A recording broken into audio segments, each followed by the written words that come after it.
Agradecer muito a presença de vocês aqui hoje no Espaço Cultural dos Correios de Niterói, na exposição Impressão Luz. É um prazer estar aqui mostrando um pouquinho desse meu trabalho como artista plástica e hoje, em especial, nesse evento de bate-papo, a gente vai trocar uma ideia sobre um assunto tão especial, acho que para cada um de vocês, que é a conexão da arte com o bem-estar.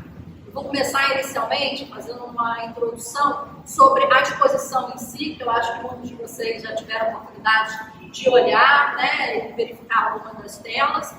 E depois vou chamar ao papo a Angelina Acheta, que é a curadora, e a Flávia Pitela como psicóloga, para a gente trazer esse assunto do bem-estar. Depois a gente abre um grande bate-papo para a gente fazer uma troca aqui super legal.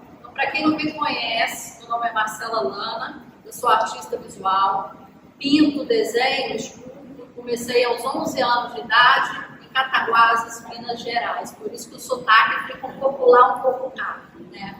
E eu comecei essa técnica em específico há uns 10 anos atrás.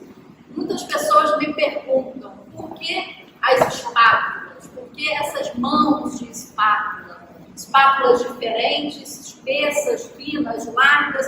Eu coloquei todas elas ali no mostruário, né, na coleção ali.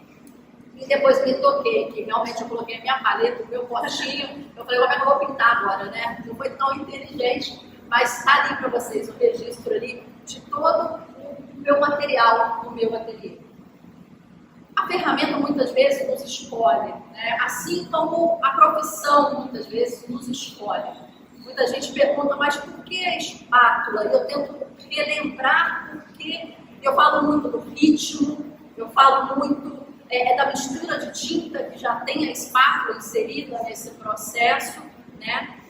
Mas é uma coisa mais pessoal, né? É um duelo, é como se fosse uma extensão da minha própria mão. Porque é assim que eu construo essas paisagens que fazem parte da minha vida.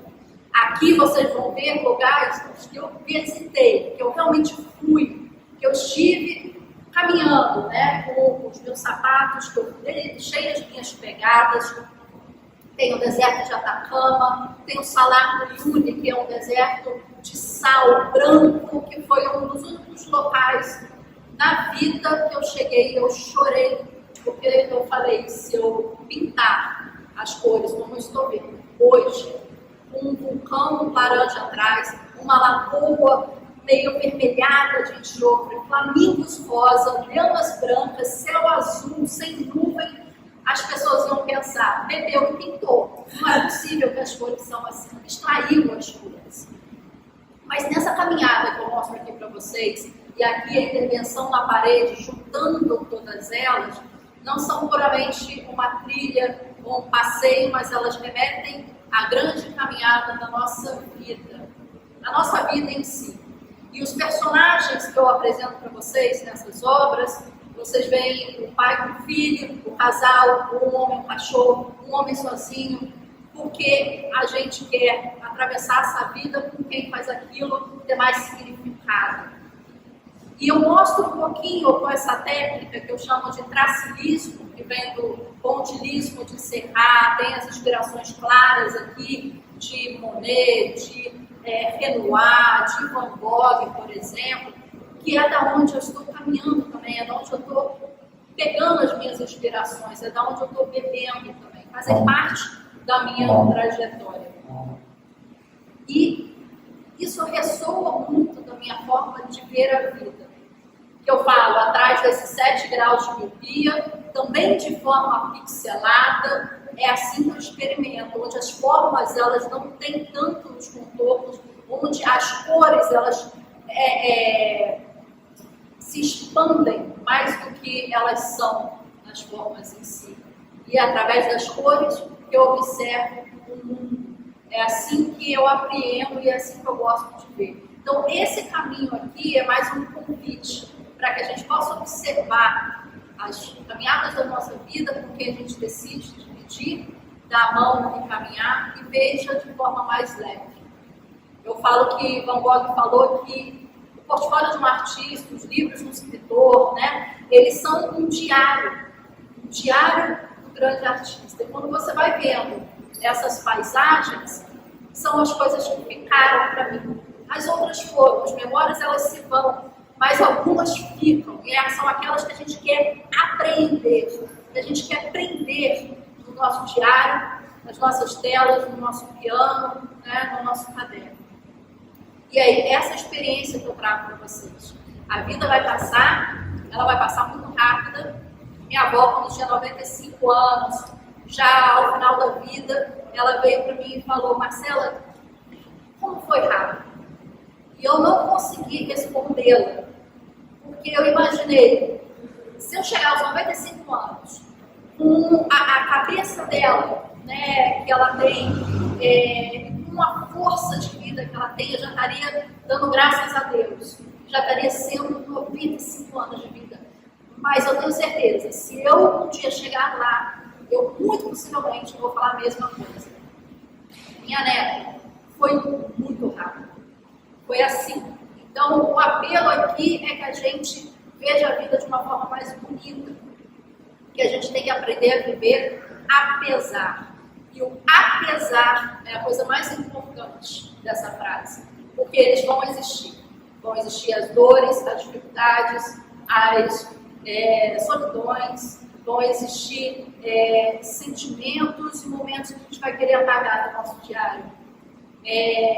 Mas alguns deles vão ficar, e vão ficar também apreendidos. Mas a gente tem que tirar o bom daquilo que a gente vive.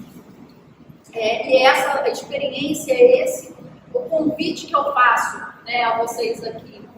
Eu imagino que durante a pandemia, que foi um momento que todos nós vivemos de formas diferentes, mas com certeza foi um momento difícil, desafiador para cada um. Eu tenho certeza que nesse momento, de uma forma ou de outra, a arte veio para te dar a mão e para te dar um consolo. Sendo o vizinho cantando ópera, que foi o meu caso, sendo a pintura, sendo a escrita, sendo o Netflix, né? Sendo qualquer tipo de arte. Mas ela se apresentou mais presente do que nunca, te dando a mão e falando: estamos juntos, né? Vamos nessa e a gente vai passar por isso. Foi um consolo. Foi aquela frase que a gente viu de uma personagem falar e você fala: bateu. Foi uma obra de arte que chegou fundo no seu coração e você fala: foi isso, né? Algumas obras aqui falam de sentimentos. Eu acho que a gente vai começar a falar aqui um pouco mais a fundo, daqui a pouco, sobre sentimentos e bem-estar. Por exemplo, essa obra de arte aqui atrás, ela tem um homem sozinho pescando. Quando a gente começa a pensar numa obra de arte de um artista, a gente pode até pensar que tem um quê de Jackson Pollock, aleatório, jogou as tintas, né, e foi aquela emoção e fluiu. Mas muitas das obras de arte, elas são construídas com técnica e estratégia. Essa, por exemplo, a obra de arte, a gente lê uma imagem, assim como a gente lê um livro, a gente lê de cima para baixo, da esquerda para a direita. É assim que a gente lê uma imagem. Então, eu sei, estudando, que você vai entrar nos olhos em certos locais. Eu sei que você vai entrar nos olhos ali em cima. Eu sei que você vai passear aqui dessa forma. E eu sei que você vai sair para cima. Eu sei que você vai entrar aqui, e vai sair, vai entrar. Eu sei onde vai estar a pausa do seu olhar, o descanso da sua atenção. Eu sei por onde você vai entrar e sair. E o artista aqui, ele tem um dever, um objetivo, um desejo, às vezes puramente, de te guiar nos seus olhos, mas nos seus sentimentos. Eu sou professora de psicologia da cor, a cor está muito forte no meu trabalho, porque eu quero passar para você certas emoções. A gente começou falando ali daquela obra.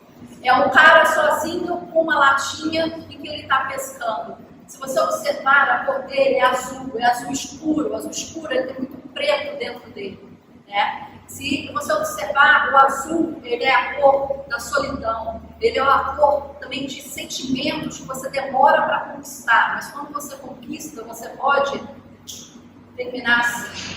É a amizade, é a confiança e a credibilidade. Por isso que você vê muitos hospitais, você vê muitos advogados usarem essas cores nas suas logomarcas ou nos seus escritórios. Porque você pode ir preso ou você pode morrer. E eles precisam que você acredite no trabalho deles. Ele está ali, ele está sozinho, ele está isolado. Se você for seguir um anzol que já vai começando a ter um tom de amarelo, uma cor quente, dele, uma cor fria, e você vê que uma ponta do anzol está caindo no reflexo do sol. Ele está pescando o sol, ele está pescando a energia, a emoção quente, porque ele é frio. Ele é o azul, uma cor fria. E o azul, o amarelo com o azul, ele faz o quê? O verde. Que transborda ali debaixo dele e vai para toda a tela. Porque o verde ele traz a questão emocional da vida, da conexão com a natureza. Se a gente começar a ver as imagens dos artistas de uma forma um pouco mais profunda, a gente vai entender a escolha da cor, a escolha do silêncio, o contraste. Tudo isso está dizendo muitas coisas que às vezes são inconscientes para você, que está batendo o olho, está falando, poxa, eu gostei.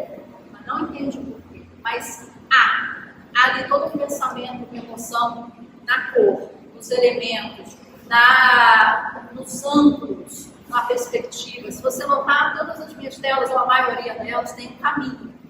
Um caminho por onde, de repente, um casal ou os personagens, eles caminham, que é o caminho da vida.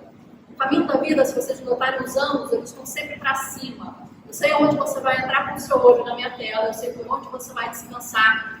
E pelos meus ângulos e perspectivas, eu sei onde você vai sair. E eu faço você sair para cima, olhando para cima e vendo para cima. Porque quando a gente olha, esse simples movimento da gente olhar para cima, nos faz sonhar.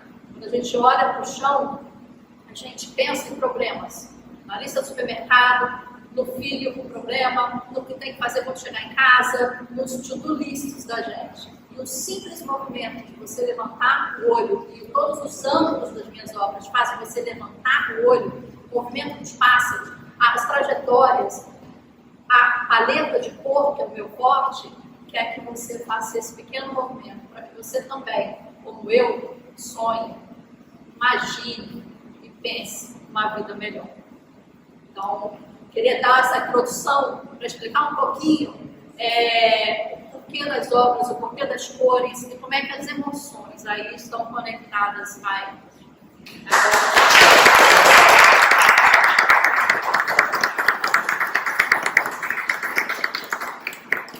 Queria dar a palavra à Angelina como curadora da exposição, que foi, a gente já veio de um trabalho de longa data, né?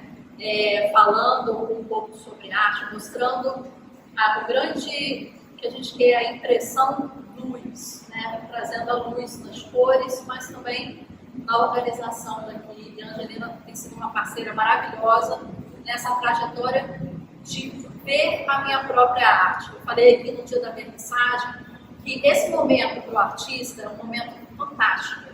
As obras, que são muitas delas, às vezes ficam embaladas lá em casa, né? Não tem, às vezes, espaço. A gente embala, a gente guarda bonitinho, a gente coloca na parede, enche a parede, mas a gente não consegue observar. O artista não consegue observar o seu próprio trabalho, às vezes, no ambiente de criação.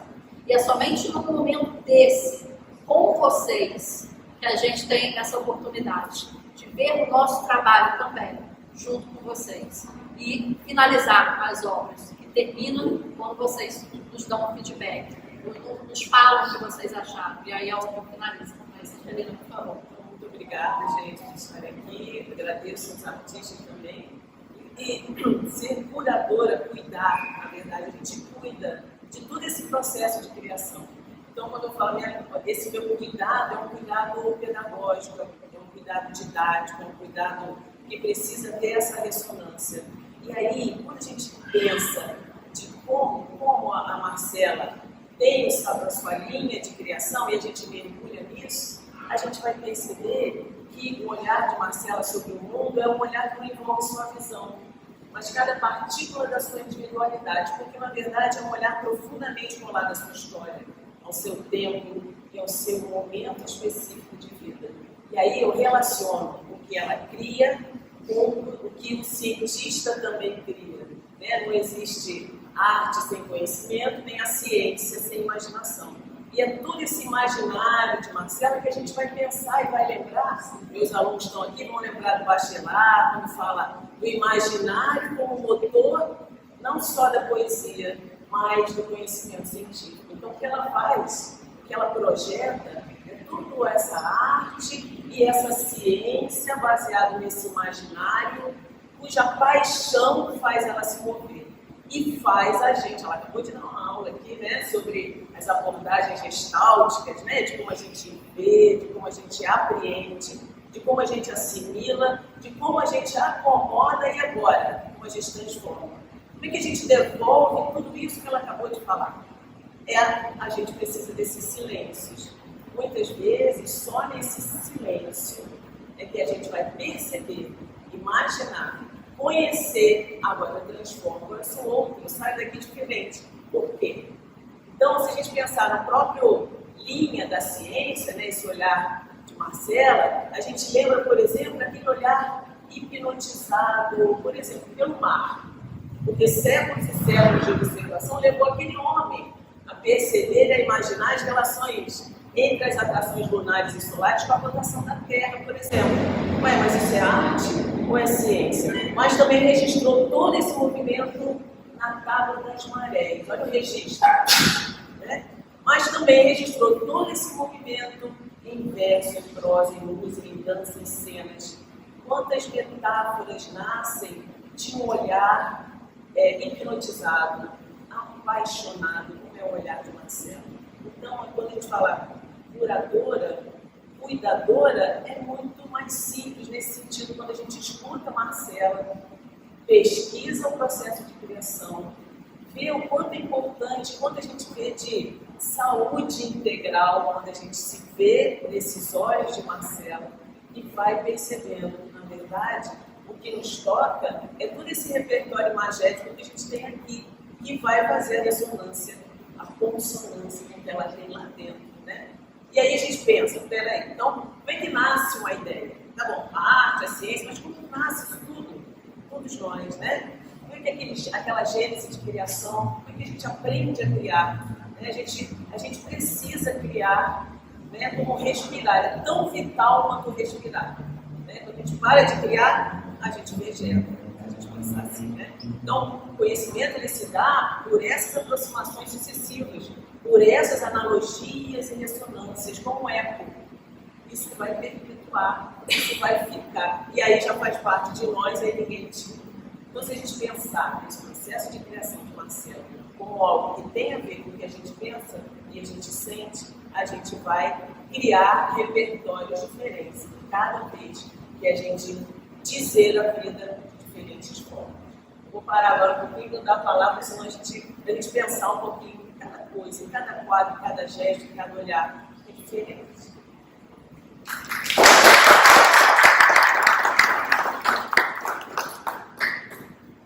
Boa tarde a todos. Eu sou Flávia Tela, sou psicóloga, fundadora do projeto Terapia Futuros. Para quem não conhece, vale a pena conhecer, nem que seja para indicar para um amigo que às vezes precisa de terapia, mas não tem condição de pagar uma consulta, ou muitas vezes não tem a oportunidade de ter acesso à terapia de qualidade, porque infelizmente, não estou aqui para falar de política nem de nada, mas infelizmente, os planos de saúde hoje em dia desvalorizam esse momento, tem consultas de 20 minutos, 15 minutos, onde eu digo por experiência própria, tem que ser profissional. Eu não conseguiria atender ninguém em 15 minutos. A minha primeira sessão demora às vezes 2 horas com o paciente, porque é a sessão mais importante, é a sessão onde eu vou conhecer aquela alma que eu vou tocar e aquela alma que eu vou conhecer. Eu gosto muito de dizer, exatamente por isso que eu acho que eu e a Marcela a gente se conheceu um momento, né, onde ela ainda não estava na parte artística, era ainda hobby, não era profissão, e eu também não estava na minha área de psicologia como clínica, estava ainda nessa parte corporativa, e a gente se conectou, e aí, depois, a gente volta a se encontrar, a gente volta a se conectar, ela já num outro momento, eu num outro momento, onde volta a ter uma conexão de uma outra forma. E a arte é muito sobre isso. O que eu venho hoje falar aqui para vocês, que está ligado com o meu trabalho com terapia para todos, que é essa importância, vem muito de uma frase do Jung. Para quem não conhece, é um psicólogo que foi discípulo de Freud e que teve uma dissonância com relação às ideias, aos pensamentos de Freud, mas que ele valoriza isso aqui. Ele valoriza a arte, ele valoriza a expressão, a comunicação, a intuição, a sensação, o sentimento, mas tudo aquilo que a arte pode trazer e pode motivar, e pode fazer bem, e pode nos fazer bem ao tocar na alma. Tem uma frase dele que diz assim: conheça todas as técnicas, domine todas as teorias, mas quando tocar uma alma, seja outra alma. O que isso quer dizer, gente? Assim, nos pormenores. Que o psicólogo, ele vai ter a teoria, ele vai ter a técnica, ele vai ter o conhecimento, mas quando ele atende o paciente, ele não pode ser apenas psicólogo, ele não pode ser apenas um profissional. Ele tem que entender que ele está tocando numa ferida de uma pessoa como ele. Tem algumas vertentes, algumas abordagens que levam para um lado que não, você tem que separar, você tem que se distanciar daquele paciente. Sim, você tem que distanciar para não misturar as suas angústias com a angústia do paciente. Mas sim, você pode, durante uma terapia, chorar, se emocionar, ver aquilo que aquele paciente está expressando e que aquilo te toca também, que ele tem que entender que ao me tocar como profissional, eu estou ali para ajudá-lo. Que aquilo está tão forte que está reverberando até em mim, nas minhas emoções. Né? Eu separei alguns conceitos que eu acho importantes, principalmente porque a gente está falando de arte e ao mesmo tempo bem-estar e psicologia. Né? E o conceito de arte, se a gente procurar, né, de uma forma geral, dentro do antigo Aurélio, hoje em dia o famoso Google, né, a gente vai encontrar que arte é a forma de comunicação humana que existe exatamente desde os primórdios, desde lá dos homens das cavernas. Vocês lembram que na escola, todo mundo lembra, que tinham as pinturas rupestres nas cavernas, né? Aquilo já era uma forma de expressar. Do homem das cavernas se expressar com outro homem da caverna sobre um sentimento dele, sobre perigo, sobre atenção, sobre alguma coisa que era importante ser comunicada, ser registrada. Isso aqui que a gente está vendo, que a Marcela faz de uma maneira espetacular, porque eu adoro a forma dela, a expressão dela, é exatamente isso. É a forma que ela tem de ver o mundo, como tanto ela própria quanto a Angelina, certo? E de entender como é que as pessoas se conectam, como é que os sentimentos se conectam. Quem não teve a oportunidade, depois dá uma volta. Eu acho que vai ser importante sentir isso mais perto.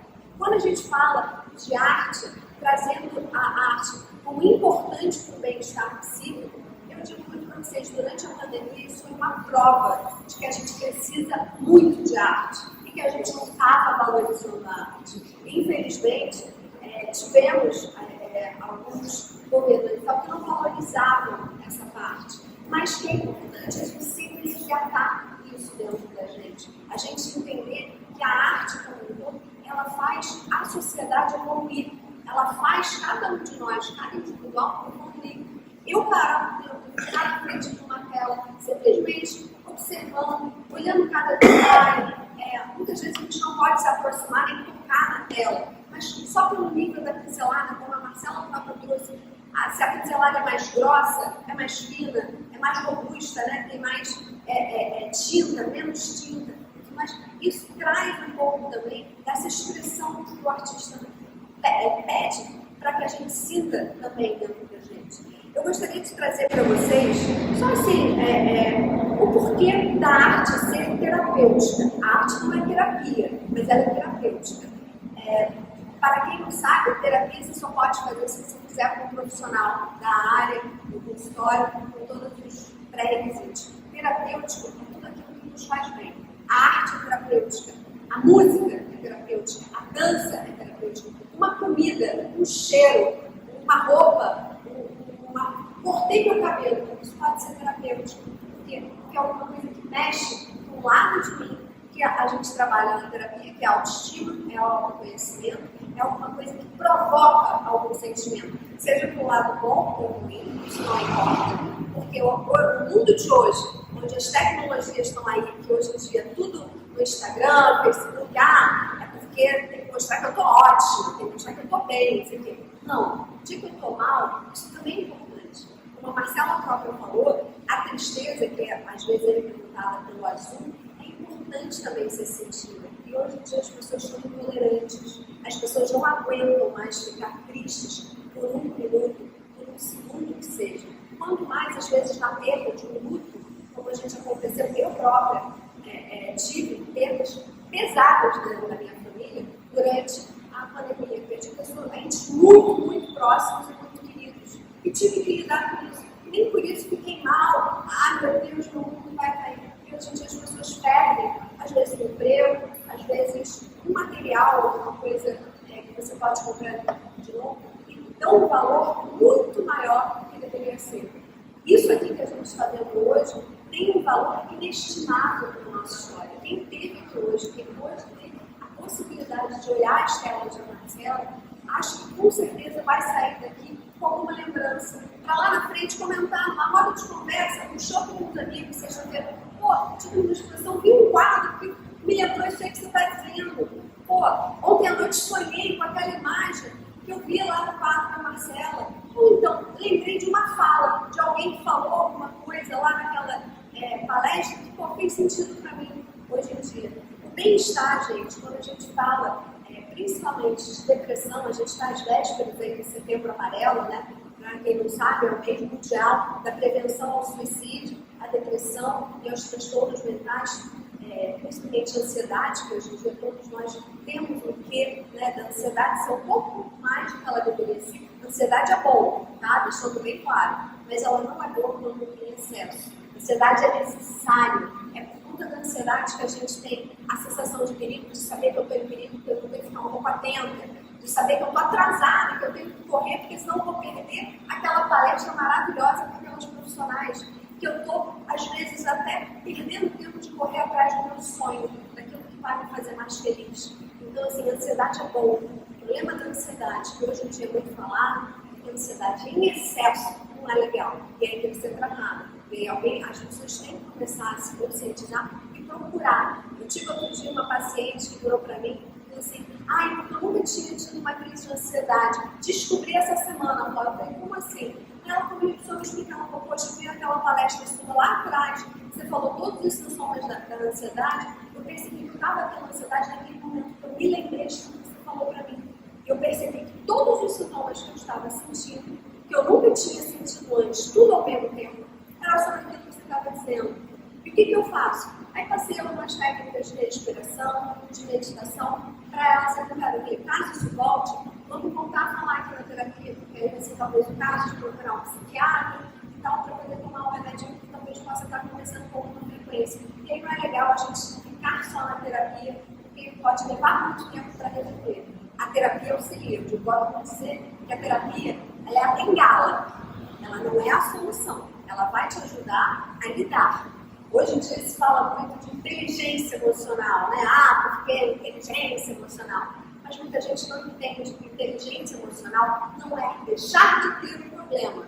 É saber lidar com ele, porque ele vai voltar a existir na vida de vocês. Mas se eu faço terapia, se eu tenho um autoconhecimento, eu agora sei como lidar com aquele problema. Eu agora tenho as ferramentas para quando o problema chega, eu consigo repelir ele de alguma forma. Uma das maneiras que eu gosto muito de atender pacientes com ansiedade e principalmente com depressão é sugerir que busque na arte, qualquer formato de arte, um refúgio, para a pessoa botar ali todas as suas angústias. Às vezes pintar um quadro todo vermelho, todo preto, porque aquelas cores refletem minhas emoções.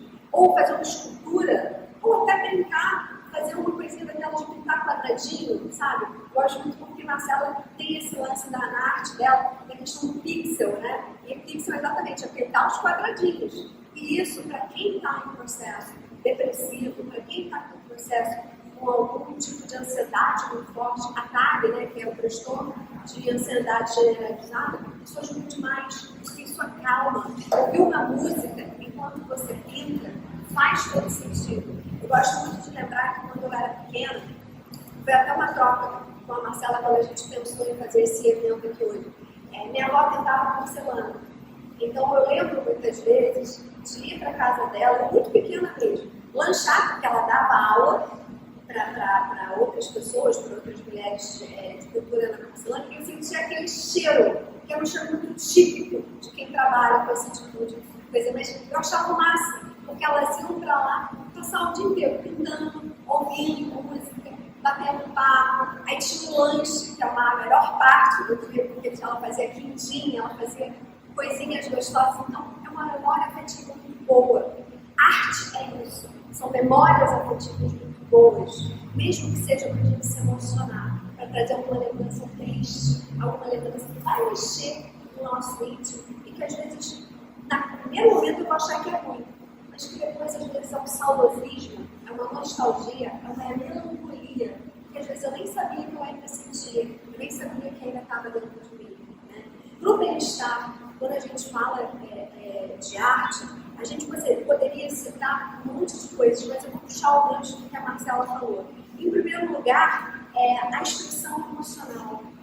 Muito da arte do artista está no que ele está sentindo naquele momento, as recordações que ele traz, as marcas que a vida traz. Eu gosto muito de dizer que as feridas emocionais, elas não irão cicatrizar, mesmo que você fazendo terapia. Por quê? Porque elas precisam existir como marca na nossa alma, para toda vez que a gente chegar perto de voltar a passar por aquela situação, aquilo ser um alerta. Vai assim, nossa, eu já senti isso, não foi legal, não vou voltar a permitir sentir isso, porque hoje em dia eu tenho responsabilidade comigo. Eu tenho inteligência emocional a ponto de saber que isso não me faz bem, isso não reflete aquilo que é o melhor que eu posso ter de mim. Estou sentindo? Estou. Vou tratar? Vou. Mas isso não significa que eu vou ter sempre que passar por isso. A outra dica que eu dou para a questão do bem-estar ligado à arte para vocês é exatamente a percepção e a conexão de vocês olharem para a arte que é apresentada aqui na exposição da Marcela ou em qualquer outra exposição de qualquer outro tipo de arte, de escultura, qualquer coisa. É a questão de vocês terem a percepção do detalhe do artista e o que ele quis expressar, seja na pincelada, seja no quadro como um todo, seja qualquer detalhezinho que eu possa perceber, faz a diferença. Olha, tem que ter uma pincelada mais forte aqui, mais do que ali. O que será? Às vezes vai ter a explicação, né? Às vezes vem dizendo do lado, ou em algum texto para você ler antes, às vezes não. Às vezes o artista te permite viver, vivenciar e sonhar por si só. E aí você vai tirar a sua própria conclusão no teu imaginário, na tua ilusão, de por que ele fez aquilo. O que talvez ele estivesse sentindo aquilo na hora que ele pintou aquele quadro, ou na hora que ele idealizou pintar aquele quadro. Né? Eu acho importante a gente também pensar que a psicologia, assim como a arte plástica, ela tem o objetivo de fazer o bem, trazer o que é bom, mesmo que às vezes tenham quadros que são muito dramáticos, são muito pesados.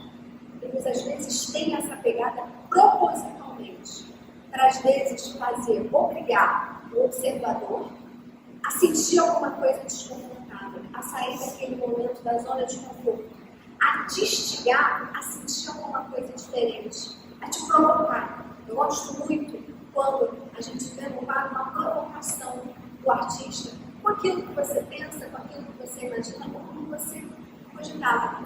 A visão da Marcela, eu tive no deserto do Atacama, visitei esse mesmo local que ela falou, que é a parte do Lago de Salazar, onde é tudo de sal, você acha que é areia, mas é tudo de sal, os flamingos de uma cor rosa, indescritível. Então, quando ela falou, o que aconteceu aqui comigo? Automaticamente me veio na memória.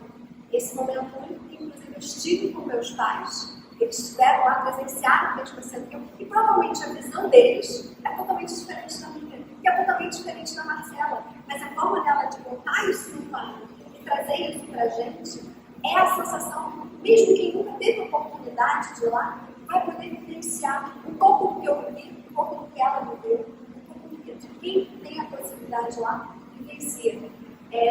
Há muitos anos atrás, e aí é para terminar, que eu acho que eu já estou me alongando muito, eu tive uma pessoa que ajudava em casa e que ela costumava virar, uma pessoa praticamente me criou, por minha mãe ser médica, ela praticamente me criou porque ela ajudava, minha mãe sempre no consultório, no mestrado, no hospital e tal, e ela falava para mim, Eu adoro olhar as fotos de viagem, eu adoro ver as novelas esqueci o nome dela, da assassinada.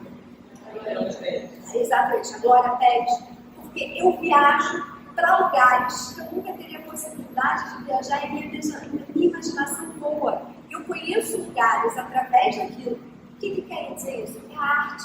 No caso ali, a arte cênica, a arte televisionada. Mas ela falava que ela podia viajar através daqueles personagens, aqueles lugares que talvez ela não tivesse oportunidade de conhecer. Aquilo, eu me lembro, eu pequeno vendo isso, eu achei tão tocante, tão assim, me emocionou, tanto que eu trago isso marcado até hoje. E quando a Marcela falou, a primeira coisa que me veio foi lembrar da Joana falando isso para mim, que aquilo era muito importante para ela e que era um momento assim que ela viajava sem precisar pegar avião. Por fim, gente, eu queria fazer uma provocação, como eu falei para vocês que eu gosto, e deixar uma frase de um pintor muito conhecido de todo mundo, que é o Pablo Picasso, e que ele fala exatamente da mistura dessas duas coisas, da psicologia com a arte. A frase é a seguinte: a arte é a mentira que nos permite conhecer a verdade.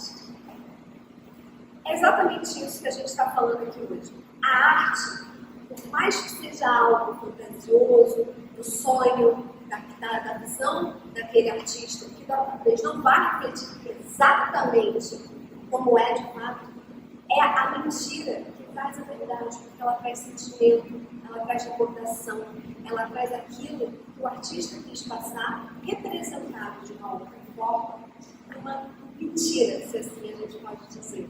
Eu acho essa frase uma das frases mais emblemáticas, porque é importante a gente entender o quanto a arte nos permite sonhar. E que vocês sonhem aqui hoje comigo, principalmente com as artes da Marcela e com a Angelina. Obrigada.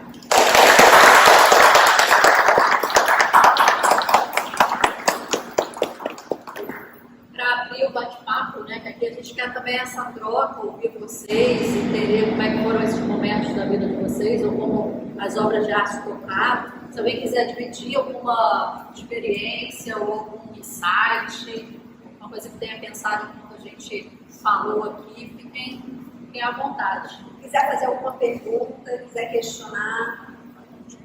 Eu queria perguntar uma coisa que é uma curiosidade para a Marcela. Você faz um estudo desse trabalho, você pegar uma obra dessa, você faz um estudo e depois vai para a tela, você prepara isso antes, você testa essa coisa da cor, ou você... Como é que é esse processo para chegar nesse lugar que a gente está aqui? Eu acho que tudo começa na caminhada. É por isso que a gente trouxe aqui um sapato bem emblemático que traz, né, a minha técnica, as pegadas que pegam a minha técnica e o banco onde eu sento que traz as minhas técnicas. Então, o primeiro ponto é vivenciar a vida. É realmente gastar a sola de sapato, ver coisas novas e depois voltar para casa. Embebida e trazendo a forma que eu vejo para dentro de tudo que eu faço, inclusive a arte. Eu gosto de pintar dessa forma porque quando eu tiro os óculos, é como eu vejo, né? Vocês estão todos borrados, eu não vejo se vocês têm óculos ou não, eu vejo alguns tons, né? Eu vejo estampas e as cores saltam, né? O laranja, o branco, e eu não consigo fazer as definições. Então, surgiu assim a questão da espátula. Eu não gosto de desenhar antes, na tela. Eu gosto que a espátula fique solta, assim como a minha mão. Então, se eu começo a definir, né, um traçado, eu fico presa. No processo criativo individual, eu pego uma régua, faço grandes demarcações no quadro. Eu entendo por onde entra o olhar, eu entendo a regra dos terços, em que você divide a tela em três, tanto a parte de cima quanto a parte de baixo, em três, e onde essas linhas imaginárias elas se juntam, é onde vai dar a maior atenção do espectador na tela. Entender como vocês leem a imagem, é estratégia, muitas das vezes. Depois vem a emoção. Então eu sei, um fotógrafo, Você vai entrar hoje aqui, eu vou te chamar a atenção, o seu foco vão estar nesses 4 pontos principais aqui. Tá? Você faz uma foto dessa paisagem? Muitas que são caminhadas, mas o homem pescando faz parte da minha solidão. É um sentimento por onde eu caminhei. Não é um local físico. Mas do lado que está ali, a Laguna Colorada da Bolívia, o caminho do Salar do Uyuni, que é o deserto de sal branco. Então, sim, ele tiveram várias fotos que me inspiraram. Então, depende. Mas com a foto, com a visão ou com o sentimento ali dentro, eu pego um lápis e demarco as grandes coisas. Né? Uma coisa muito importante para o artista é a composição, o peso dos elementos. Então, você vai ver minha tela inicial com pontinhos.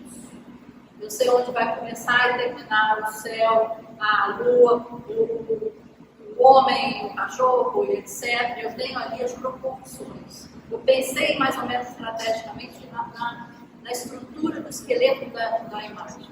Mas quando eu pego a espátula, por isso que eu não gosto de fazer os contornos, eu quero que ela faça fluir.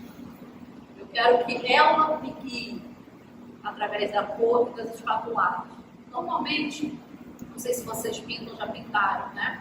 A gente mistura a tinta com a espátula. Depois a gente deixa aqui, quem usa água, e aí vai pintando com o pincel.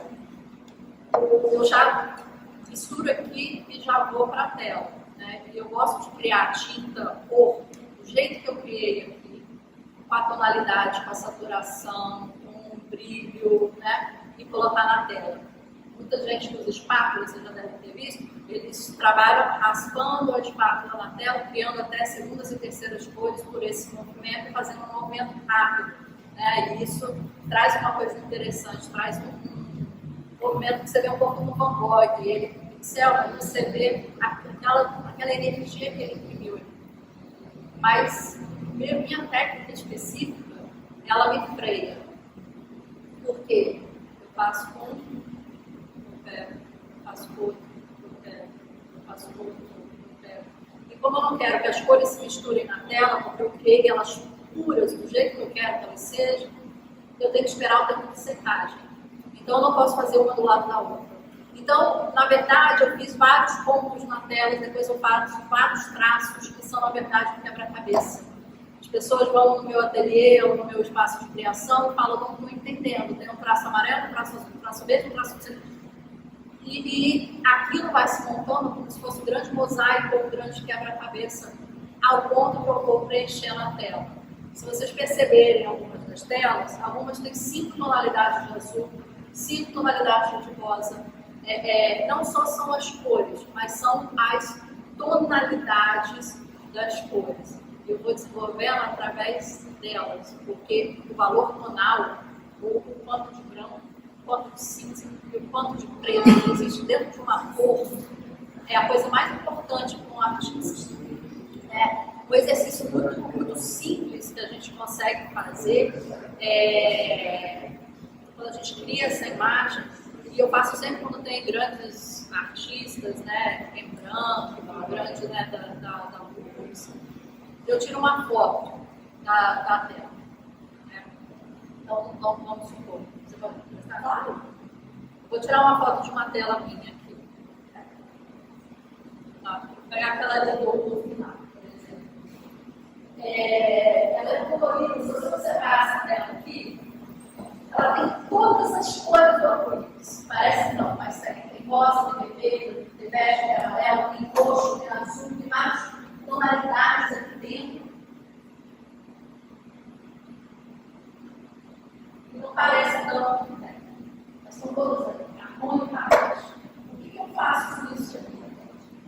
Isso aqui sou eu já pensando na minha tela. Eu pego um filtro. Isso eu dou a dica para vocês fazerem com grandes olhos. Eu transformo essa tela, que tem todas as cores do arco-íris, em preto e branco. Então aqui eu tenho uma obra totalmente colorida, vocês estão vendo ali atrás. Todas as cores do arco-íris. Eu transformo em preto e branco. E a resposta é o seguinte: ela tem que estar tão interessante quanto colorida.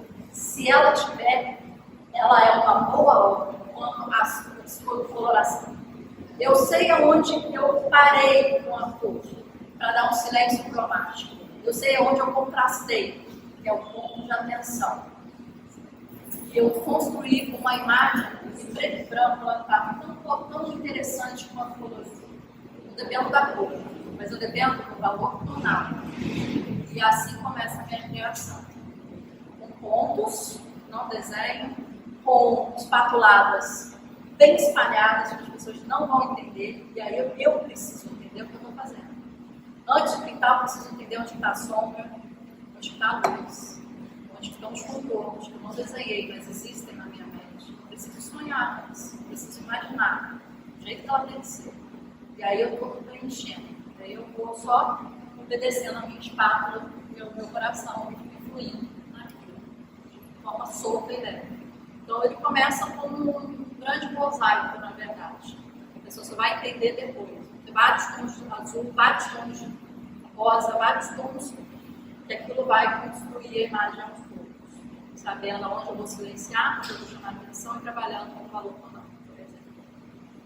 Curiosidade. Entrei um pouquinho no processo criativo, mas... Eu queria fazer uma pessoa discutir, se deixar eu não paro de perguntar. Isso que eu Talvez queria você dizer. pense, eu espero mais um pouquinho. A sua primeira pergunta era minha também. Eu queria também saber se ela fazia um esboço ou se ela... Mas eu queria fazer mais uma pergunta, que agora seria falar no dia vou lembrar uma coisa não claro.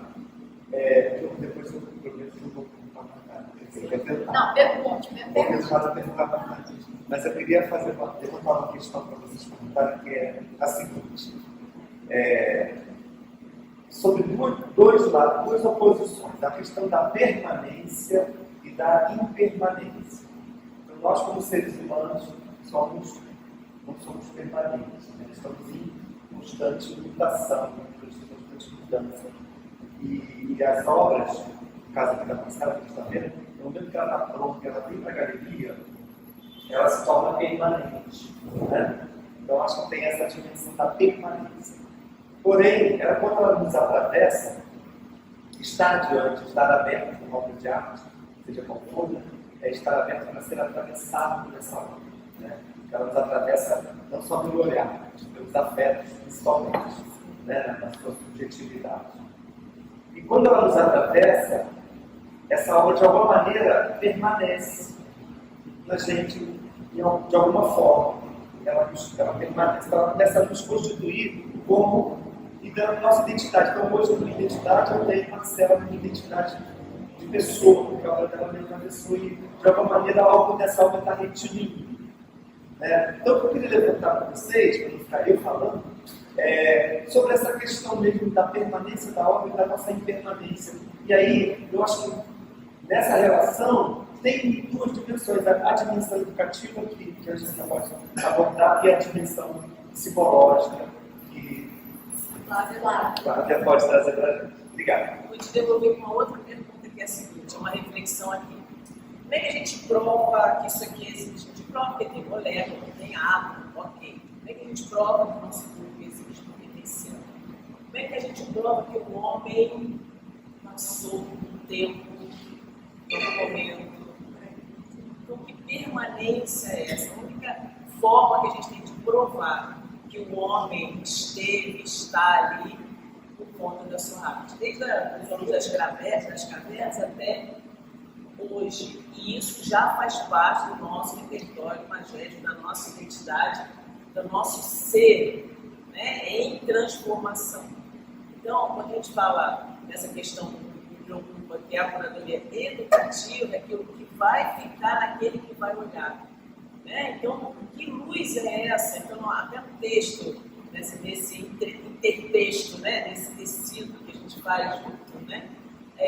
Que luz é essa? Que impressão é essa que fica, vivifica e que transforma em algo que vai ressoar lá na frente? Então, a única forma que a gente tem de provar essa permanência do homem no mundo é através, por meio, né, dessa arte. Do lado psicológico, eu te diria que assim, qualquer interação que você faça pessoa faça significado para você, aquilo vai te marcar. Você pode ter uma conexão, muitas pessoas às vezes têm a falsa impressão, uma relação dá certo, tem que ser de anos, tem que ser de muito tempo. Não. Às vezes, se você uma interação com alguém por 10 minutos, por meia hora com você, vai ter muito mais significado, vai te marcar, vai marcar a tua vida, muito mais do que às vezes uma pessoa que você conhece uma vida inteira. Também porque a pessoa que te conhece a vida inteira, às vezes, por te conhecer muito tempo, esconde facetas que você não te permite ver além. Ou pela intimidade, você passa o famoso, uma peneira, né? Passa um pano e não enxerga direito quem é aquela pessoa. E às vezes o novo ou alguém que vem que te impacta de alguma forma, te faz um registro que não vai mudar, que aquilo vai permanecer. Seja uma frase, conhecimento, um aprendizado. Então, isso que a Angelina trouxe é sensacional. Como eu falei quando a gente estava falando sobre a descrição do que é arte, é exatamente bem registros primórdios. A gente só sabe que o homem esteve ali porque tem as pinturas rupestres, né? Tem os registros, as ferramentas rudimentares que aqueles Homo sapiens utilizaram, que foi largado ali, que foi deixado ali. E aquilo é um registro para a gente também entender que se o meu antepassado passou por ali e deixou aquele registro, de alguma forma eu tenho que imprimir meu registro no mundo, seja de alguma maneira, seja plantando uma árvore, seja escrevendo um livro, seja pintando um quadro. Não estou dizendo para fazer esse tipo de coisa para monetizar, para ganhar dinheiro, para viver por conta daquilo. Porque eu acho que quem consegue viver de arte no mundo, não só no mundo, são pessoas que têm um talento, são um pouco fora da curva, porque têm algo a mais espiritual. São talvez mais sensíveis, mais atentas, mais observadoras, mais perspicazes do que outras. Mas, de fato, se você fizer aquilo para você, vai fazer toda a diferença. Se você fizer aquilo, às vezes, uma carta. Vou dar um exemplo aqui, que para mim é um dos que mais me utilizam. Enquanto minha mãe, a vida inteira, sempre me escreveu cartas. Quando eu morei fora, não existia ainda, pelo amor de Deus, não leva em consideração a idade, não existia ainda muito e-mail. As pessoas ainda eram na fase de mandar carta escrita, botar no correio, aí demorava um mês para chegar e tal. E nessa, minha mãe escrevia, porque minha mãe sempre teve o dom da palavra, escrevia pra caramba, a carta dela eu recebia era 5 folhas. Aí veio a era do fax. Aí ela me mandava fax no colégio, fora, eu chegava no meu estelinho, tinha assim, quase o bolo inteiro de fax, que era a carta da minha mãe pra mim, dizendo que estava com saudade, não sei o quê. Meu pai nunca tinha escrito uma carta. E um dia, numa situação, eu falei pra ele, poxa pai, você nunca me deu uma carta, um cartão, sempre quando eu ganho de aniversário, uma coisa, a minha mãe escreve e ele só assina, né? É o casal e tal. Eu falei, você não escreveu nada pra mim e tal, não sei o quê. Aí ele falou, tá, eu vou escrever. Eu falei assim, não tem pressa. No dia que você se sentir inspirado, você escreve alguma coisa pra mim. E ele me deu um bilhetinho desse tamanho, que eu tenho, que é a coisa mais preciosa da minha vida. Que ali está o registro, o sentimento, uma coisa que para mim não tem preço, vale mais do que qualquer coisa valiosa. E é exatamente o atravessar que você falou. Aquele atravessar dele ali, talvez tenha sido o momento que eu mais senti ele perto de mim. Não que outros momentos não tivessem sido, não entendo errado, mas é um registro para depois da vida, que vai ficar comigo. É a letrinha dele, é a assinatura dele, é as palavras que ele escolheu. Não foi que a minha mãe escolheu para ele assinar junto. Porque aí é a palavra dela, que eu já conheço, já sei até como é que escreve, como é que deixa, ainda mais da de médico, que tem um monte de coisa que às vezes lá tem que a dela e continuar. Mas a vida é muito singela. Enquanto ela sempre tirou cartas, a nota dele é desse tamanho, é a coisa mais linda do mundo. E é o que eu tenho, é esse registro que eu acho que o psicológico registra muito. Tem uma pintora que eu gosto muito da arte dela, porque ela faz parte da minha infância. E acho que por isso que eu amo tanto arte. Minha primeira faculdade foi arquitetura. Daí você já tinha que eu gosto de arte para aquecidos. Então, tem uma pintora que fez parte da minha infância, que a gente tinha uma casa de praia e a gente sempre ia na ateliê dela, que ficava perto do centro da cidade de praia. Ela pinta com os dedos, uma mão em cima de esquecidos. E é uma coisa, é o primeiro registro que eu tenho de conhecer uma sala de exposição de arte. Óbvio que depois disso, minha mãe sempre fez questão de me levar para o museu e tal, mas é aquela coisa de eu ter um contato de conhecer o artista. O do museu eu não conheço, infelizmente, não dava olhar para o Van Gogh, o Monet, porque não são nem na minha época, mas me atravessaram também. Mas ela me atravessou de uma outra forma. A arte dela, que é uma arte, se é que eu posso dizer, palpável. E é o que eu sinto aqui quando eu vejo a arte na Marcela. É você conhecer o artista, entender a lógica que ele teve para fazer aquele quadro, para tentar entender de onde ele tirou a ideia, qual foi a inspiração, qual foi a mistura. Quando ela falou ali agora daquele quadro, sobre todas as cores do artista, aquilo me atravessou porque, de fato, eu já tinha olhado, mas não tinha me dado conta. E a explicação faz todo sentido.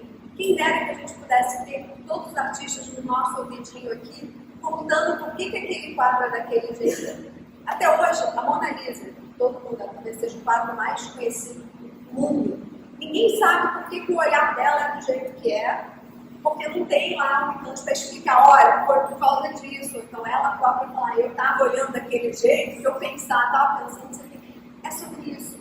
A arte, eu acho, muito psicológica, ela vem para fazer marcações, às vezes de períodos, às vezes de momentos, às vezes de recordações e principalmente de experiências que a gente vai passar uma vez na vida e não vai voltar. Eu acho que a arte, nesse sentido psicológico, é essencial. Seja para refletir o meu lado triste, o meu lado raiva, o meu lado alegre, o meu lado emotivo, o meu lado angustiado, seja ele qual for. Sensacional. Obrigada. Pegando o gancho da Analisa, se a gente for comparar a arte acadêmica da arte contemporânea, a gente divide, profissionalmente, de uma arte contemplativa e uma arte de conceito e de mensagem. E eu queria perguntar para a Marcela se ela tem essa intenção. Mas até mesmo, quando você analisa, hoje você vê as pessoas tentando explicar, traçar matemáticas, tinha essa divisão, tinha matemática, claro, não era só o tipo, era a matemática que a gente usava. Então, já na arte atual, a gente tem essa questão da mensagem, de um conceito de repetição. Marcelo, você coloca essa mensagem e você tem, você está só se expressando, você tem a impressão de ter específico, você vai ou não, ou isso é só uma consequência? Não, eu tenho, e eu acho que a tela termina nos olhos do espectador. Eu pintando lá em casa, eu finalizando, eu botando na parede, estando feliz com o trabalho que eu fiz. Não, parece que não chegou, parece que não terminou. E quando eu consigo fazer uma exposição ou receber visitas, e eles conseguem me falar certas coisas da experiência visual, do que sentiram, do que viram, aí eu sinto, poxa, fechei essa obra, fechei essa série. Parece que o outro sempre fica faltando ali. E eu sei que a interpretação do outro é muito aberta, cada um tem o seu próprio universo, seus sentimentos, suas referências, aquilo vai levar para momentos, ou situações completamente diferentes, até não pensadas por mim. E tá bom isso, porque o que eu quero é tocar, independente de como. É isso que eu penso com as minhas paletas de cores, é isso que eu penso com a composição dos elementos. Teve uma situação que foi especialmente emocionante para mim, que foi amigos lá em casa, viram uma obra de arte, quando bateram o olhar na obra de arte, falaram, nossa, parece que é para fulano de cá, parece que é a situação da pessoa em questão, que a figura era um pai, um filho, e na vida era um pai, um filho autista. E eu não pintei para aquilo, não pintei para aquela situação, mas olhando a interpretação da pessoa para aquilo, atravessando a minha interpretação, que é o caminho da vida, não é puramente uma trilha, que é estar junto com quem faz aquilo ter significado, que é a junção do casal, do pai com o filho, do homem com o cachorro, de costas para a gente, mas andando nessa trajetória, olhando a vida e aquelas espatuladas, do jeito que eu estou colocando ali, mais energia, mais beleza, mais sutileza. E a pessoa, ela interpretou a minha tela para mim de uma forma que tocava e trazendo para a sua questão, que era a questão do filho, do pai, e a questão que eles tinham em particular. Eu falei, justamente, não pintei para isso, mas oba eu que não pintei para isso, porque caiu como luto. Foi essa interpretação mais bonita que eu já tive da minha obra. A força do pai ajudando o filho, passando por todas as dificuldades, e ele se entendendo naquilo que era novo para o pai e que era o filho tinha as pessoas de se descobrir. Então, eu descobri minha própria obra de arte ali, foi para isso. Então, eu só vou completar uma coisa. A gente passou vários dias juntos para a gente estudar, mergulhar nas obras, escrever. E eu falei para ela uma vez que eu me lembro muito do Ilia Prigogine, que é o ganhador do Prêmio Nobel de Física, e tem o livro O Fim das Certezas, né? E ele diz, me lembra a obra dela, porque quando ele fala assim, a gente está num momento de eventos culturais, né? Nessa era mais importante, porque onde o mundo interior e o mundo exterior se tocam, aí se encontra o centro da alma. Diz o Prêmio Nobel de Física. Então, me lembra, eu já falei isso para ela, que quando esse fenômeno, né, a gente vai falar da fenomenologia da percepção, que é meu aluno aqui fala, sabe que eu falo tanto nisso, né, desse tempo de apreensão estética visual, mas isso é um tempo, né, e quando se encontra essa alma, nesse silêncio, isso a gente sabe, e aí a gente, aquela questão, agora isso já faz parte de mim. E o trabalho dela tem essa história, né? Tem esse trajeto, esse ser de buscar esse âmago, essa gênese, né? Essa avidez, como dizia Leonardo, né? Da vida. Então, quando a gente encontra esse sendo da alma, aí a alma já faz parte de você. Então, é só para dizer que esse trajeto muito se assemelha àquele que é de todos nós, mas que muitas vezes a gente não sentiu ainda, né? Mas eu parabenizar o conceito rapidinho, junto com a Luísa. Parabenizar você, Marcela, fiquei assim, impactada, né, com a beleza, a grandiosidade de tudo isso que eu vi. O primeiro, eu começo olhando o quadro e vendo muito de obra, de arte. Sou cantora, é uma coisa que eu gente. Mas eu olhava, depois eu ia ver o nome. E interessante que muitos batiam direitinho com aquelas coisas que eu tinha imaginado daquela obra. Então, eu acho que eu entendi primeiro, né, o que você quis passar para a gente. Então, eu queria parabenizar também a todos os artistas, porque ontem foi o dia do artista. Não importa qual é a sua arte, mas parabéns, porque com certeza a arte move o mundo. E quem sabe assim, uma dica, né? Eu gostaria muito que pessoas que não podem visualizar essa grandiosidade, essa cor toda, pudesse também ter essa coisa imagética. Isso é uma coisa de acessibilidade para aquelas pessoas que não enxergam. Mas isso tudo aqui que eu vi, e também a sua aula, eu ouvi, né? Sua aula maravilhosa. Então, eu queria parabenizar a você e a vocês também que estão com essa coisa. Tá bom? Mas obrigada. Eu tenho que sair correndo, mas grande beleza. Obrigada.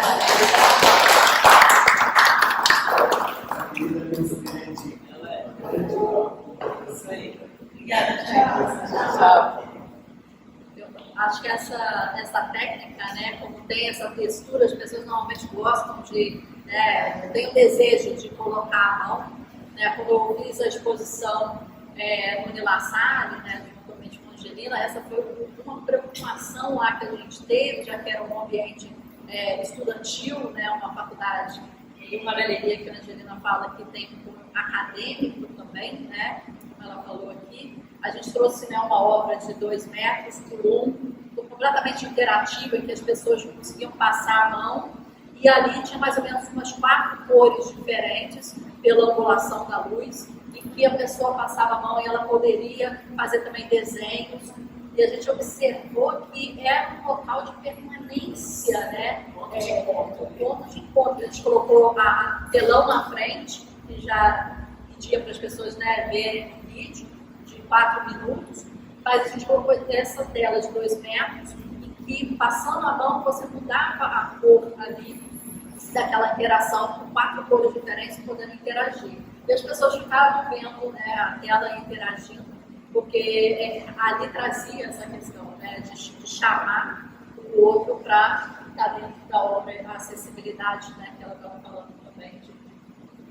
Então, a ideia da montagem desse jeito que eu explico, porque a gente pensou nessa atividade, né, nessa parede, que tenha relação com uma obra da outra.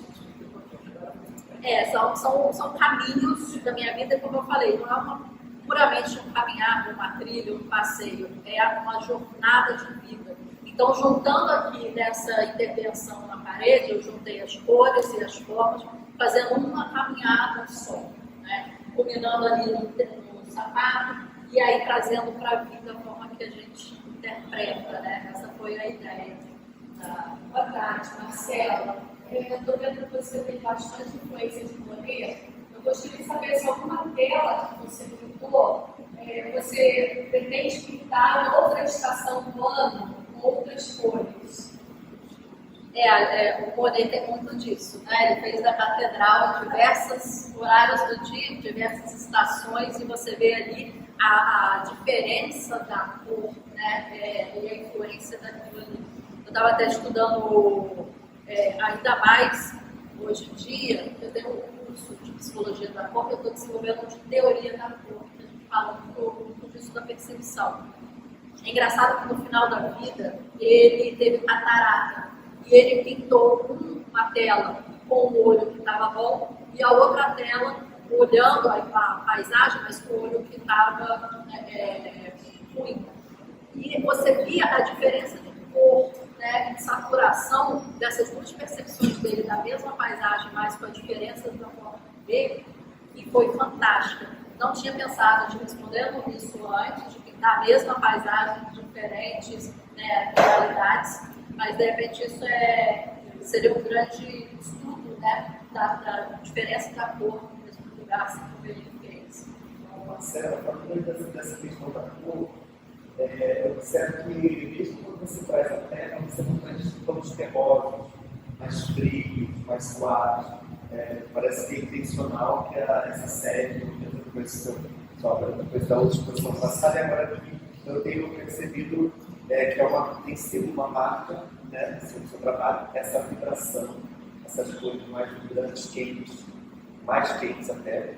E eu queria saber isso, né, porque assim, se a gente olhar a cidade, parece que a cidade está mais, ela impõe quase uma ditadura mesmo, os tons neutros, né? Os carros são todos de cor de prata, você não vê um prédio amarelo, um prédio azul, um prédio vermelho, os prédios estão, né? A cidade ela é monótona, né? E o seu caso é o contrário dessa monotonia, a sua vibração. Então, assim, isso é intencional, é uma fase da sua história. Fala um pouco sobre essa opção pela ausência, principalmente. Essa série, né, ela tem mais ou menos de 8 a 10 anos. E a escolha da paleta de cor, ela é completamente intencional, né? Até se você observar meus trabalhos antes, que não tinham essa técnica, a paleta de cor era mais ou menos nesse sentido, né? Como eu estou muito ligada à psicologia da cor, ao sentimento que a gente passa a partir, né, da paleta escolhida, da saturação, do brilho, né, do contraste, eu tenho uma poesia que eu termino a poesia sobre escrita, né? Mas eu termino a poesia justamente com uma questão que eu próprio me faço, né? Por que eu não escrevo alegre? Eu termino a poesia falando, porque quando eu estou feliz, eu não me sinto. As minhas poesias são completamente terrosas, vamos dizer assim. E as minhas telas são completamente alegres em sua tonalidade de tinta. Eu acho que, fazendo o inverso dessa mesma pergunta que eu me fiz ao escrever, é porque quando eu estou pintando, eu tenho essa energia. E quando eu estou escrevendo, eu tenho outra. Então, de repente, eu canalizo de formas diferentes, sensações diferentes. Sempre arte, sempre uma forma de expressão. Mas quando eu estou triste, eu sento. E quando eu estou feliz, eu pinto. E transborda a forma que eu estou me sentindo no que eu estou fazendo. Então, acho que fazendo uma referência para essa mesma pergunta que eu me tive uma poesia, eu acho que é mais ou menos essa a resposta. É a emoção que eu quero passar. Quando eu estou triste, eu estou sentadinha lá no meu computador, no meu caderno escrevendo. Mas quando eu estou feliz, e a forma que eu falei com vocês, como eu pinto, essa técnica, ela é muito vista de perto de uma forma diferente do que de longe, assim como todos os pontilistas, né? E se você perceber em algumas obras, não é tão perceptível, mas tem peixes dentro da água, tem pássaros voando, tem pessoas perto dos arbustos observando a própria paisagem em si, e não é uma coisa que é só você observando de muito perto, de muito longe, você consegue pegar certos detalhes que estão escondidos na obra, né? E eu tenho que caminhar bastante para pintar. A nossa distância de mão é mais ou menos meio metro. Só que a minha observação são de 2 a 3. Então, eu caminho muito quando eu pinto. Eu vou, eu venho, eu vou, eu venho. Pelo pontilismo, que eu chamo de tracerismo, uma técnica, mas também por esses detalhes que eu coloco. Então, também é um grande caminhar. Né? Então, quando eu estou caminhando, também eu estou alegre. Quando eu estou sentada, eu estou mais tranquila. Quando eu mais outra vibe. Acho que também são fases, né? Tem fases que eu escrevo mais, tem fases que eu pinto mais, né? A gente vai também falando desses sentimentos. Muito desses cachorros que estavam ali do lado, né? Na exposição normal, eles ficam mais aqui centralizados, mas esses são caixotes, não são puramente assim, bancos, né? Ou cubos, porque dentro eles escondem também outras cores, as cores mais vindas da sombra, mais escuras, né? E aí estão guardados as minhas inseguranças, meus traumas, meus sentimentos mais densos, vamos dizer assim. Estariam guardados as minhas escritas de poesia, por exemplo. Eu guardo ele ali. Tudo que eu pinto fica mais leve, porque fazem parte do movimento, né, mais emocional. Uma possibilidade.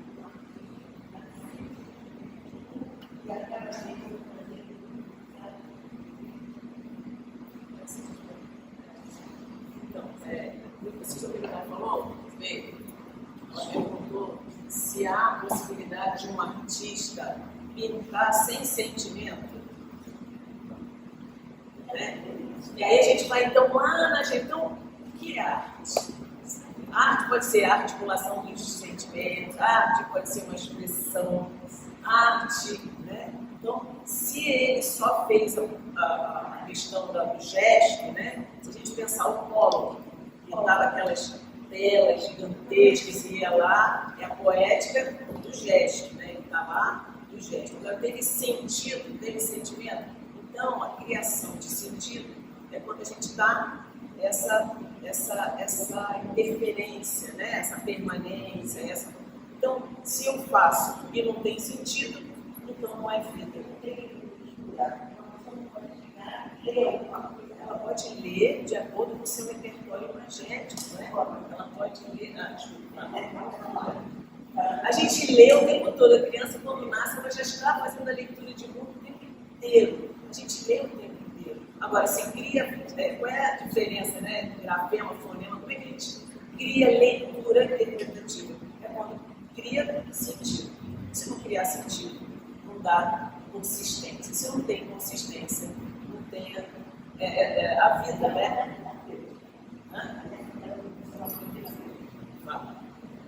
ele está chegando no final. Vou dar um exemplo para você. A Alice da Silveira, como até o filme, não, ela se inspirou em Google. Foi aquele que eu falei da frase, né? Então, o que a Alice trouxe, virou um conhecimento, literalmente, para a psicologia, para a psiquiatria e tudo mais. Muitas vezes o doente mental, quando eu falo doença mental, é diferente do transtorno, né? O doente mental é esquizofrênico, o autista, pessoas que têm doenças mais crônicas, que a arte é a única maneira daquele ser humano se expressar, se interagir com o mundo. O autista, por exemplo, hoje em dia não existe, já foi mudado, antigamente era nível 1 a 7, sendo 7 mais severo e 1 mais leve. O autista ainda se comunica, ainda tem uma comunicação verbal, ele ainda consegue se expressar. O 7, ele não tem verbalização. Então, de vez é só som, sem nenhuma frase, ele não consegue compreender, não consegue ler, tem dificuldade na metodologia do desenvolvimento da aprendizagem, ele não consegue adquirir. Mas percebeu-se com a Lise, que ela trabalhou na época, hoje em dia não existem mais, eu diria, são hospitais psiquiátricos, na época eram os hospícios, os manicômios. Com o trabalho da Lise, se percebeu que o doente mental, ele conseguia sim se expressar, mas se expressava com arte. Ele se expressava através da pintura, através da escultura, ele se expressava através de cores, através de alguma forma. Aquilo ali foi um divisor de águas para a psicologia, para a psiquiatria também, para entender que aquele doente não estava isolado do mundo dele, como a gente compreendia, que a gente imaginava que aquele doente ele ficava fechado no mundinho, que ninguém tinha acesso. E aí é onde surge a arte-terapia, que é o psicólogo formado em psicologia, ele faz a especialização. Então ele utiliza a arte, ele utiliza as técnicas, né? Muitos conceitos que a Marcela traz como artista plástica, às vezes o psicólogo sugere para o paciente, você falou, ele só fazer um movimento, às vezes não é só fazer um movimento, mas entender, por exemplo, que ele pode repetir, representar o quadro que ele viu, ele vai copiar, não vai copiar, mas vai copiar, mas da forma dele, uma forma que ele quer se expressar para aquilo ali. Então, para a psicologia, para o nosso consciente e para o nosso inconsciente, a arte é fundamental, é necessária, tanto para a nossa forma de aprender, de elaborar, principalmente de adquirir representações, por exemplo. Por que eu sei que isso aqui é um celular? Porque eu sei o que é um celular. Porque alguém, em algum momento, me mostrou uma foto ou me mostrou um aparelho e falou, isso é um celular. Então, para mim, ficou gravado no na minha consciência que isso aqui, esse formato, esse jeito, era um celular. Então, tudo que é feito na arte são representações daquilo que eu falei da frase do Picasso, né? Da mentira, da arte ser a mentira que transmite a verdade. Exatamente, a arte traz essas representações que a gente precisa no nosso repertório para conseguir se expressar e interagir com os outros seres humanos. Então, a arte, nesse sentido, independente de qualquer coisa, ela é a representação, nem que seja de um sentimento, mas ela é a representação daquilo que tem dentro da pessoa. Às vezes ela não verbaliza, mas pela arte você consegue ver a expressão dela.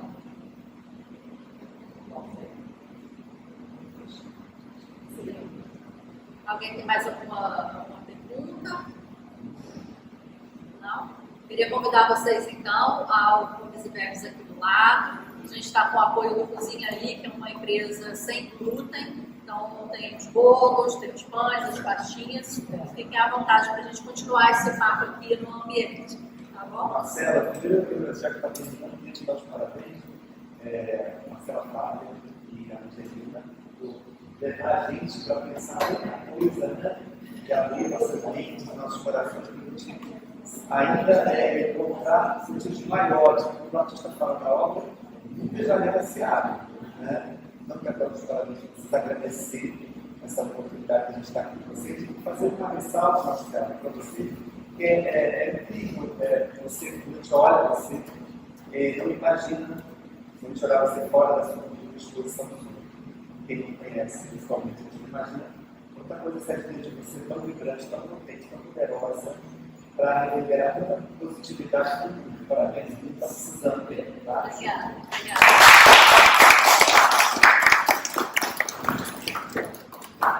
Queria pedir para todo mundo tirar uma foto aqui para a gente, aproveitar esse gancho aqui para a gente registrar esse momento.